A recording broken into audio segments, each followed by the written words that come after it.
As they drove along the Blue Ridge Parkway, Henry spotted a sign. "Ruby Hollow Gem Mine and Resort," he read aloud.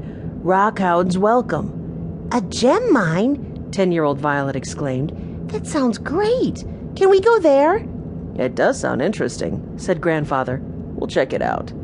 "Oh, boy!" Benny bounced in his seat. Then he asked, "What's a rock hound? Is it a dog made of rocks?" Henry laughed. "A rock hound is someone who collects rocks and minerals." At 14, Henry was used to answering Benny's questions. They turned off the main highway, following signs that led them from one twisting road to another. Jessie worried they would never find the gem mine or their way out again. At last, the thick woods parted to reveal a clearing. A large sign with a giant painted red jewel proclaimed they had arrived at Ruby Hollow. Grandfather followed the driveway into a crowded parking lot.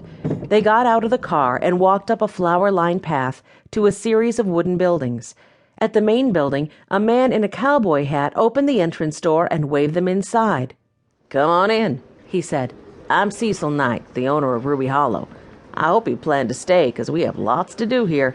Besides the mine, we have hiking trails, a restaurant, museum, and a gem-cutting shop. I've got 2 cabins and a room left in the main building." "I didn't realize so many people would be here," said James Alden. Cecil Knight tapped a poster on the wall in the lobby. "Oh, they come for the annual gem contest. It lasts a week. The person who finds the largest ruby by the end of the week wins first place. You're just in time to take part." The children were looking at the framed photographs and newspaper clippings that hung on the wall.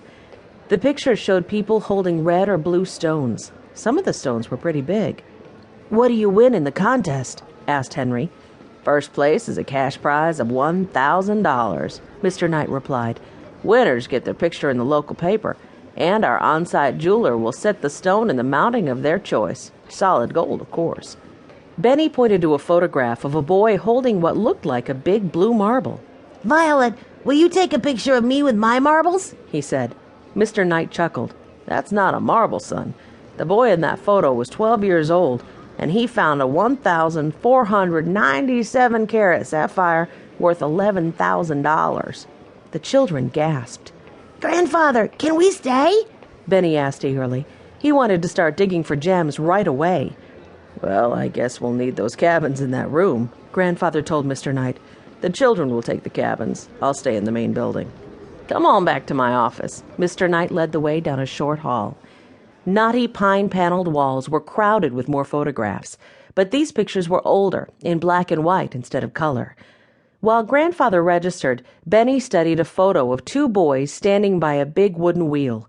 One boy grinned into the camera, but the other slouched with his hands in his pockets, frowning. Once they were checked in, Mr. Knight explained some of the procedures. "There's a $5 entry fee for each person every day you work on the flume line," he said. "Buckets range in price from $5 each up to $50 for a family-sized bucket. All our specialty buckets are guaranteed to produce gemstones." Violet didn't understand. "Don't we go dig in the mine?" "Ruby Hollow mine closed 50 years ago," Mr. Knight told her. "What we do is bulldoze ore from the creek and around the mine. There are plenty of stones in this region. If you look carefully, you can actually find rubies along the roads." "Wow," said Benny. "Let's go." "When you're ready, go down to the flume," said Cecil Knight. "Someone down there will get you started." "Let's settle in first," Grandfather said, taking the keys Mr. Knight handed him. As they walked back to the car, Grandfather pointed out the 2 empty cabins. "There's Garnet, and the one 2 doors down is Micah." "What funny names for cabins," commented Jessie. "A garnet is a semi-precious gem," said Henry, reading from a brochure. "And mica is a mineral. Why don't Benny and I take Micah, and you girls can stay in Garnet?"